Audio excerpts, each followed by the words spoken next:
3 wins out of 3, baby. Welcome back to KangBros TV. Liverpool win ugly. It was an ugly, ugly win, bruv. But I'm happy. 3 points and we're top of the league. So I can't complain. But boy, that second half was so dire, I was really falling asleep. And I was thinking, jeez. And hats off to Brighton because not many teams have made it that boring at Anfield. Normally there's chance after chance after chance. The second half was dull, but there's 3 points in the bag, and we have not conceded a single goal.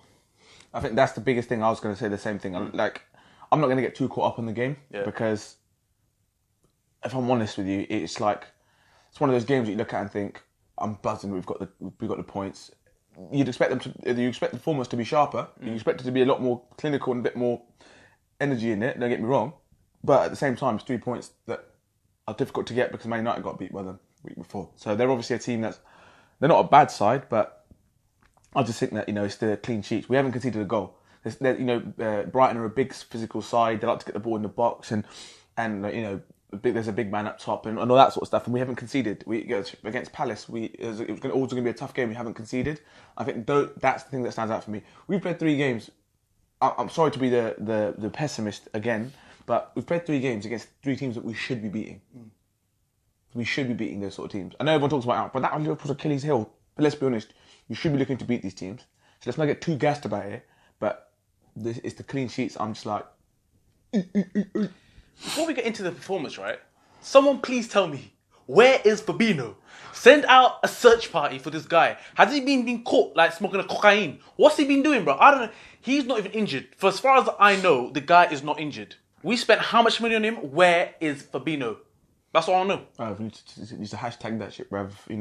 Pray for Fabinho, bruv. What's he done? I don't know, bruv. That's what I'm saying. He's either done something to Klopp's family, if you get what I'm saying, or he's not good enough. That's probably what's been deemed. But yeah, it worries me a little bit. It does worry me. Yeah, I mean, that's the question you got to all fans and anyone who knows about Fabinho or his family, something, please. Tell us where he is. Pray for Fabinho. Because I don't know what's going on. So, I mean, there's not a lot of things to talk about in this game, but Salah, that finish. Jeez. One touch, open up his body, calm as you like. That's madness. But do you know what? Again, well done. Thanks very much. It's a great 3 points. We're very happy. But it's this one guy, bruv, that I'm buzzing about. ALLISON. He's nuts. He's absolutely nuts. Bruv. He was doing mad shit. Some people actually said though, they've seen the performances, they're not sure about this guy because he's doing because there was a few times, isn't it? He got a bit too cocky, and Jurgen Klopp's interview afterwards saying I've never really managed a Brazilian goalkeeper before. He's not really a big fan of it, but my man got a standing ovation after that. I don't even know what it's called. What is that? But what he was doing, he just tipped it over, made his head calm, and just played. Listen, Liverpool fans, maybe it's me, but I can't speak for everybody else. But for me, we've been used to watching some donkeys.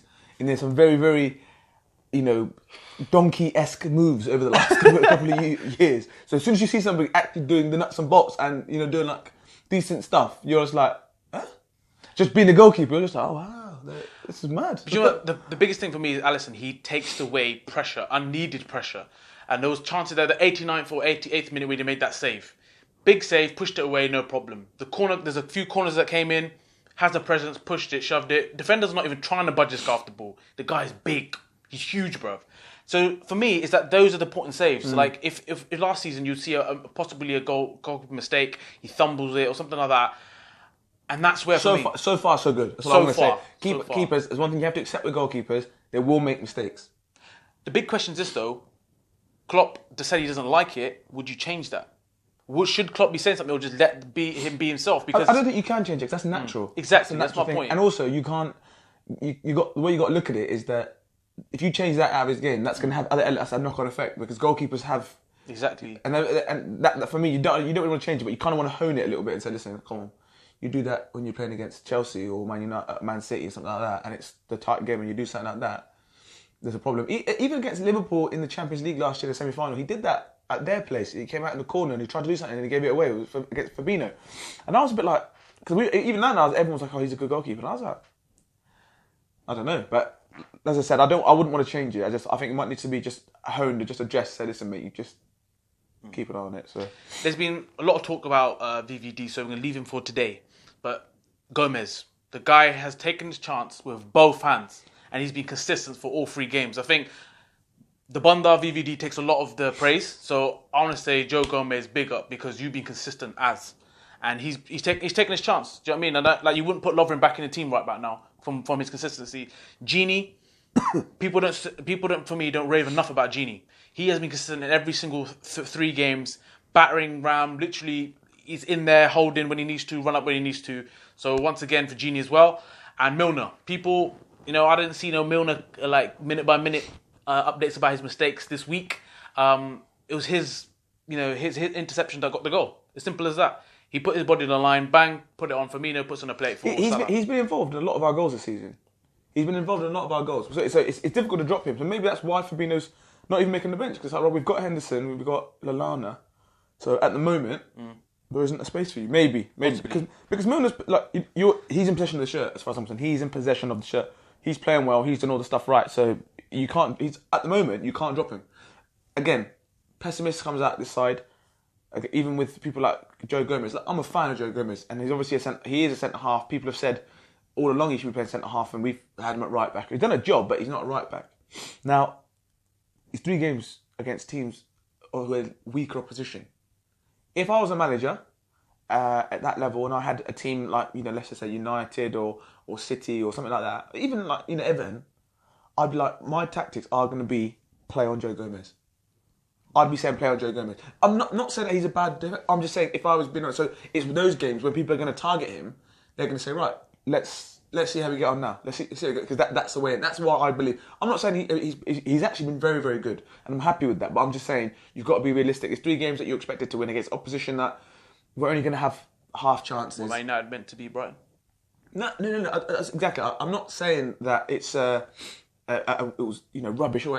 I'm accepting that it was very, very good, and I'm happy with it. But all I'm saying is, when those games come, those are the tactics that people are going to play. So it's how he comes up against those. That's what I'm saying. I'm not saying he's not good enough. I'm just saying that's the true test.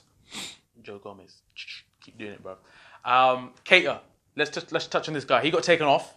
He wasn't really that influential, and I think you touched on it last week as well. I'm hyped about Keita. I was about to say, I was like, what are you getting at? No, I'm just saying. But don't just say it. Do you know what I mean? I just said the guy got taken off, and he didn't have a massive impact in this game, and I don't know. Do you know it's tough. These are tough games to see influence because they're not very open. Yeah. And that's like you say, props to Brighton because they did make it difficult for Liverpool to be fluent and stuff like that. So not gonna look too much into it. Again, all I've said is he's new into the scene. The thing that you said right, and I totally agree with it. I think he's definitely found his level. He's at the stage now where he's like, this is it. Yeah, right? You can tell. Even sometimes he's like he gets tackled and he's like.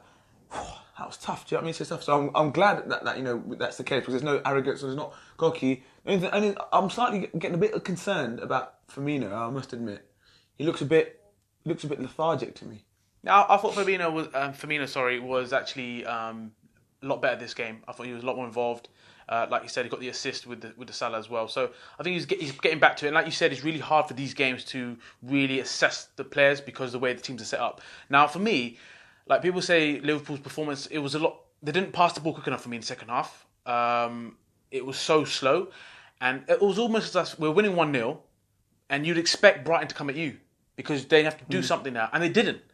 Their game plan was not at all, at any point in this game, was to say, right, let's go at Liverpool here. We need to do something because we're 1-0 down. Even when it 1-0 down, second half, I think that's what made Liverpool's performance lethargic in the second half because they were expecting something from Brighton, and it wasn't still 11 men behind the ball. And they were just waiting for that one opportunity, and it nearly came like the 80th minute. But that's tactics, isn't it? That's kind of what their game plan was. Nullify everything Liverpool have. But it's boring as shit. Yeah, but the thing is, I get what you're saying, but I get it when it's 0-0.